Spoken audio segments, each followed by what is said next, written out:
the guitars here at Cherrywood Studio, and the way we recorded them was we took the clean signal coming straight from the guitar going into the computer.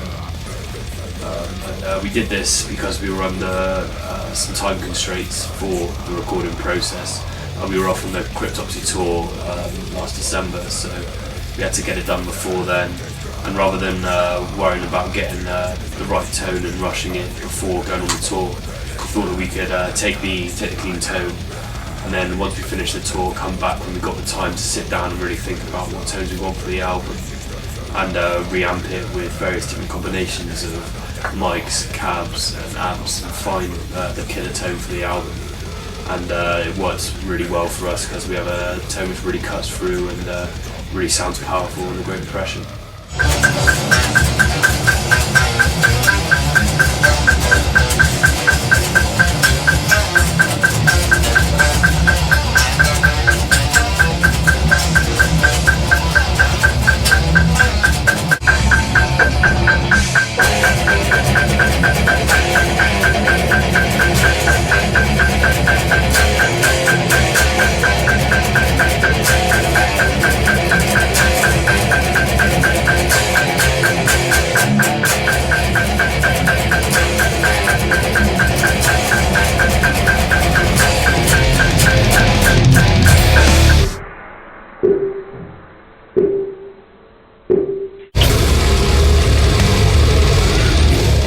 Of the Great Depression, Ibanez hit me up with this Ibanez RG121 Prestige. It's a fixed bridge model with the V7 and V8 pickups, badass guitar, and ran that straight into the TX9 tube screamer from Ibanez. And then Crank hooked me up with one of their new models for the recording, which is the Crankenstein Plus, which is the step up from what I used on the last album. Basically, it comes with an extra presence knob, and it means that we can really crank it up and get a proper tight, distorted sound. One thing that we were really impressed with, and is what's helped to make the album sound great, is how tight the low end is on the Crankenstein, especially with the distortion levels that we have.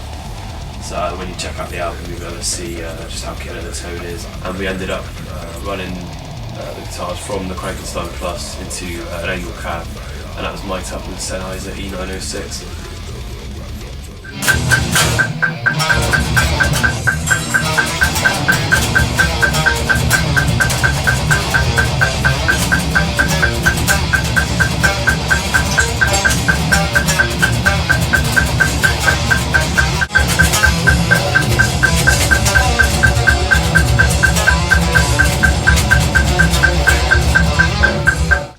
For the new album, The Great Depression, I used my Ibanez ST170 Prestige.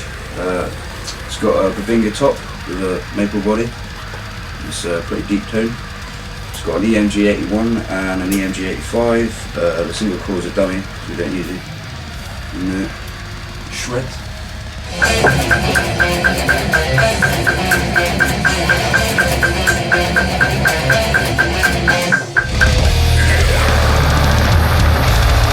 Suffocation came out, we were lucky enough to tour some of our idols. We got to tour Suffocation, Dying Fetus and Meshuggah, and getting to tour with them and witness their musicianship and their abilities and songwriting definitely helped us mature as a band. And I think it directly affected the way we approached the songwriting for this album. It was no longer a case of writing for the heaviness, for the speed, for the blasting. It was writing for the song and what we could achieve in that time period. We never stopped writing music after Purgation came out, and then there's one track on the album which was actually written before Purgation came out. And I think the time that we've had to perfect these songs has really helped with the album. We did a lot of pre-production here with programmed drums. But it meant that we actually got to finish off the tracks before we went into the recording studio, so we had time to look at the tracks through a magnifying glass and really iron out all the creases and make sure that we were 100% with every note, every beat and every lyric that was in the album.